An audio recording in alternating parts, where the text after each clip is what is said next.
gente hoje dois convidados exclusivamente do Oriente Médio e vão explicar tudinho pra gente sobre os conflitos árabes e israelenses. Como eu já havia falado, convidei eles para conversarmos sobre os conflitos árabes e israelenses.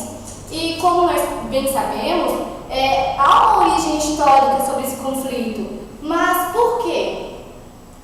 Nós, judeus, vivemos na região da Palestina, que hoje é equivalente à região da Palestina em Israel. Porém, o Império Romano dominou essa região. E o que eles fizeram?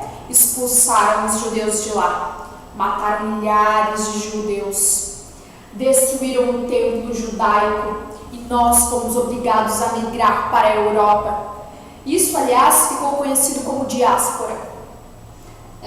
Vamos tomar um cafezinho para continuar a conversa? Depois que os judeus foram expulsos da Palestina, em meados do século VII ao século XX, nós árabes migramos para lá, construímos nossas vidas, proclamamos o islamismo. Porém, a Palestina estava sob o domínio do Império Otomano, o antigo Império Romano, e ele foi derrotado na Primeira Guerra Mundial pelos ingleses.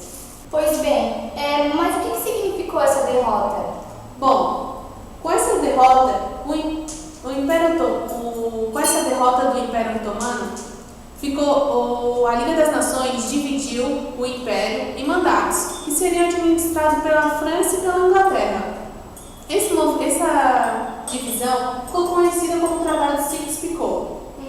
A Palestina ficou sob o domínio dos ingleses, e a Liga das Nações disse que deveriam criar um lar nacional para os judeus, desde que não interferisse nós, população árabe.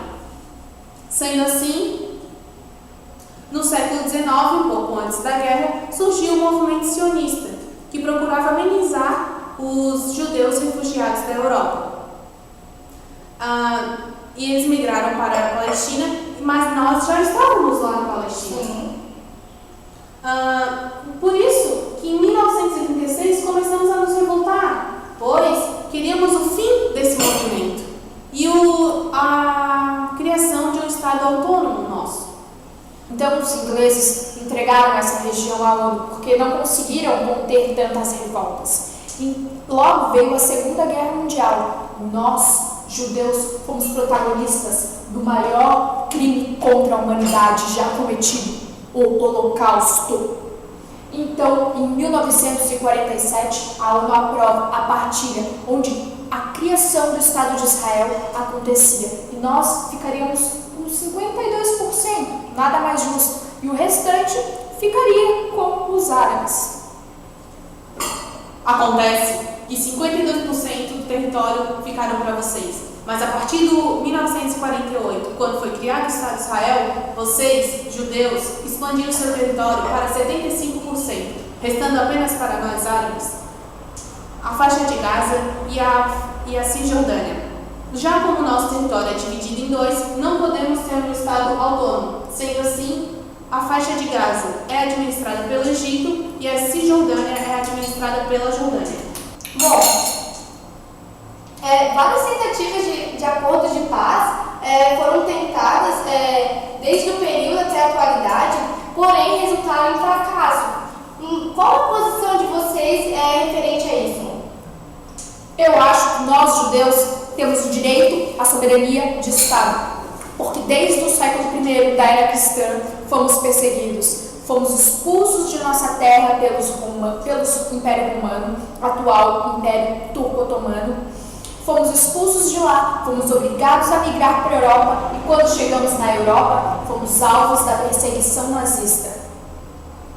Nós, árabes, queremos apenas o direito que todos os outros países têm, a soberania sobre o seu território. Estamos cansados de sofrer ataques de Israel, ataques expansionistas territoriais.